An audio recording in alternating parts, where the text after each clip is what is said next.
प्रबंधन की जो हौसला है तानाशाही में लगातार बढ़ते जा रहा है। जो ट्रैक रिकॉर्ड है बोकारो स्टील प्लांट और सेल प्रबंधन का, बहुत ज़्यादा उत्साह वर्धन बोनस का फैसले में लोग कदम नहीं बढ़ाते हैं। बोकारो के जो दशहरा में आशा लेकर के बैठा हुआ है बाजार, उस बाजार को भ्रमित करने के लिए प्रबंधन ने एक आदेश निकाला है कि ठेकेदारों को 8.33 बोनस दिया जाए। खून में वो गर्मी नहीं है जो देशभक्त को होना चाहिए, जो परिवार के गार्जियन को होना चाहिए, जो एक सामाजिक न्याय के लोगों को चाहिए, न्याय प्रिय लोगों को होना चाहिए।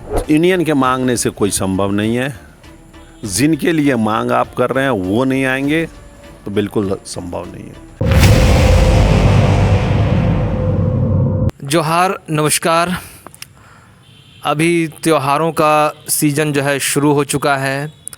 दशहरा सामने है और इसको लेकर के जो कामगार हैं उनमें बोनस को लेकर के गहमा गहमी शुरू हो चुकी है। हमने एक खबर देखी पिछले दिनों, कोयला कामगारों का जो बोनस है वो 90,000 के आसपास इस बार रहने वाला है। इस मामले में बोकारो स्टील प्लांट के जो कामगार हैं उन्हें दुर्भाग्यपूर्ण अगर कहा जाए तो ये अतिशयोक्ति नहीं होगी। बोकारो स्टील प्लांट के ठेका मज़दूर तो छोड़िए, जो स्थायी मज़दूर हैं वो भी बोनस के मामले में बेहद दुर्भाग्यशाली हैं, क्योंकि उन्हें बोनस के मामले में बहुत कम राशि मिलती है। इन सारे समस्याओं पर, इन सारी चीज़ों पर बात करने के लिए हमारे साथ मौजूद हैं जनता मजदूर सभा के महासचिव साधु शरण गोप जी। ये वो शख्सियत हैं जिन्होंने विस्थापितों के लिए सबसे लंबा भूख हड़ताल किया। 10 साल अपनी नौकरी से सस्पेंड रहे, 3 बार जेल गए, इनकी लाइसेंसी राइफल को जब्त कर लिया गया। सबसे पहले स्वागत है आपका। नमस्कार। इस बार बोनस को लेकर के क्या रणनीति रहने वाली है? यहाँ 2 बातें हैं। बोकारो स्टील प्लांट के जो स्थायी मजदूर हैं, BSL के जो मजदूर हैं, उसके लिए बोनस की बात है, और जो ठेका मजदूर हैं, अस्थायी मजदूर हैं, उसके लिए प्रोत्साहन राशि है।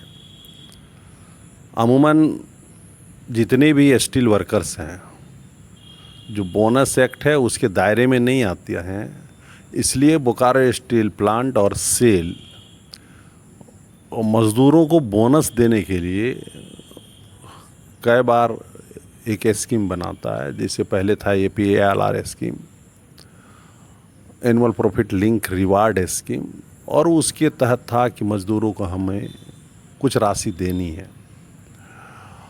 जो ट्रैक रिकॉर्ड है बोकारो स्टील प्लांट और सेल प्रबंधन का, बहुत ज़्यादा उत्साह वर्धन बोनस का फैसले में लोग कदम नहीं बढ़ाते हैं। पिछले साल 22,000 के आसपास बोनस था। अब एक लमसम उन्होंने बढ़ा दिया है कि हम 26,500 के आसपास बोनस कर देते हैं। कोई कैलकुलेशन नहीं है, कोई फार्मूला नहीं है। एक राजतंत्र जैसा है कि हम इतने उठा के दे दिए, आप रख लो। ऐसे समझौता में बैठने वाले जो सेंट्रल यूनियन है, NJCS की यूनियन है, उन लोगों ने विरोध किया और कहा है कि 52,000 से कम पर मैं समझौता नहीं करूँगा। लेकिन ये सब फेक है। NJCS में वही लोग जाते हैं जो कामगार नहीं हैं, उन पे कामगारों का कोई दबाव नहीं है, उन लोगों का प्रबंधन का सुविधा का चिंता रहता है। इसलिए बातें रख दी 52,000, लेकिन पिछले बार जैसा अगर प्रबंधन अपने निर्णय को रिज़ल्ट में बदलते हुए भुगतान कर दे तो ये सेंट्रल यूनियन फिर कुछ बोलते नहीं है। बोकारो स्टील प्लांट के मज़दूर भी स्वीकार कर लेते हैं राशि को, फिर आगे बोलते नहीं हैं, और जिसके कारण प्रबंधन की जो हौसला है तानाशाही में लगातार बढ़ते जा रहा है।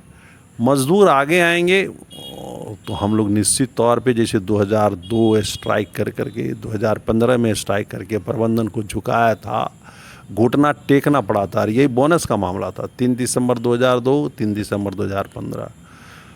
लेकिन मज़दूर प्रबंधन के भुगतान के बाद आक्रोशित होंगे, उसके बाद ही रणनीति बनेगी। अब दूसरा मामला है ठेका मज़दूरों का। ठेका मज़दूरों का बोनस अमूमन 8.33 बनता ही है, अमूमन नहीं है, बाध्यता है। प्रत्येक दिन के हाजिरी में उनका बोनस संलग्न है, उनका छुट्टी संलग्न है। और उसी के लिए एक आदेश बीएसएल ने अभी कुछ दिन पहले निकाला है कि ठेका मजदूरों का बोनस को ठेकेदार क्लियर करे। बड़ा दुर्भाग्य है, ये बाध्यता है ठेका मजदूरों का। अगर बोनस क्लियर नहीं होगा तो ठेकेदार का फाइनल बिल बनेगा ही नहीं।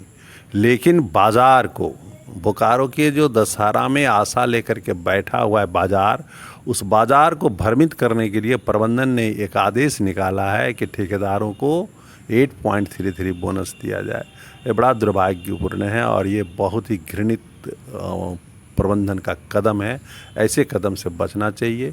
जनता मजदूर सभा का कहना है कि बोकारो स्टील प्लांट की जो अस्थाई काम है, परमानेंट नेचर की जो जॉब है, वहाँ अगर परमानेंट वर्कर्स रखा जाए तो प्रत्येक मज़दूरों का वेतन लाखों रुपया होगा। उनके बदले ठेका मजदूर 10-12-10 हज़ार के आसपास में उतने ही उत्पादन दे रहे हैं। तो मेरा मानना है और मांग है कि जो उत्पादन मजदूरी के लाभ से बचत हो रहा है बीएसएल को, उसमें से एक राशि दिया जाए। इसीलिए हमने कहा है प्रोत्साहन राशि, ताकि वो मज़दूर एनर्जेटिक रहें, हेल्थी रहें और ये जो गैर कानूनी काम प्रबंधन कराता है अस्थायी प्रकृति में कामों में, उसमें कम से कम जो है वो सक्षम रहे। तो इसलिए प्रोत्साहन राशि की मांग है कि 30,000 मिलनी चाहिए। अस्थाई को अगर 60 तो अस्थाई को तो 30 होना ही चाहिए, क्योंकि बाज़ार मनाने का उसे भी शौक़ है। 10,000 और 5,000 में किसी भी परिवार का जो सिर्फ बोकारो स्टील प्लांट पे निर्भर है उसका त्यौहार नहीं मन सकता है। ये एनजीएस जैसे यूनियन अपनी मांगों से भटक क्यों जाते हैं? पूरा व्यवस्था गड़बड़ है पूरा देश का। बोकारो स्टील प्लांट का जब से स्थापना हुआ आज तक यूनियन का चुनाव ही नहीं हुआ। नियमतः मान्यता प्राप्त यूनियन का चुनाव नियमित समय में होना चाहिए, लेकिन जब से प्लांट बना तब से लेकर आज तक इंटक का मान्यता बोकारो स्टील प्लांट ने दे रखी है। ऐसे ही अन्य प्लांटों में है। तो इसमें जो यूनियन है, मान्यता प्राप्त यूनियन है, जो प्रबंधन से पंगा इसलिए नहीं लेता कि जिस दिन पंगा लेगा वो चुनाव करा देगा, चुनाव कर देगा तो मान्यता से हट जाएंगे। तो प्रबंधन की बात की मानना उनकी मजबूरी है और मजबूरी में एंजॉय है। और एंजॉय करने के लिए बिना कर्मचारी का जो रिटायर हैं, जो कर्मचारी भी नहीं है, उसको वार्ता में भेज दिया जाता है। जब तक मजदूर दबाव नहीं होगा, वार्ताकार का किसी भी तरह से दबाव नहीं होगा और स्वतंत्र रहता है अपने निर्णय को लागू करने के लिए। ठेका मज़दूरों की बात करें, आपने प्रोत्साहन जो राशि है वो 30,000 के लगभग बात कही है। अभी देखा जा रहा है ठेका मज़दूरों की ज़बरदस्ती छटनी हो रही है, इस पर क्या करना चाहिए? ठेका मज़दूर बहुत कमज़ोर नहीं है, सुस्त भी नहीं है, लेकिन उन लोग आप कह सकते हैं जिम्मेवारी से भागते हैं। जिम्मेवारी सिर्फ बच्चे पालना और घर चलाना नहीं है, जिम्मेवारी है बच्चों के पैसे पे कोई बाट लगा रहा हो, परिवार के पैसे पे बाट लगा रहा हो, उसके खिलाफ लड़ना। विलासिता से युक्त हैं लोग, लड़ना नहीं चाहते हैं और नहीं लड़ना चाहते हैं, इसलिए उनके साथ अन्याय होता है। और इसका समाधान सिर्फ उन्हीं के हाथ में है। जिस दिन एकता होगी, लड़ाई होगा, संघर्ष होगा, वो आज़ाद होंगे। आज़ादी का मार्ग प्रशस्त उनके कदमों से ही होगा। हम लोग इंतजार कर रहे हैं कि ठेका मजदूर कब जागते हैं। एक अन्याय, एक भ्रष्टाचार कट मनी के रूप में दिखता है, इसको आप किस तरह देखते हैं?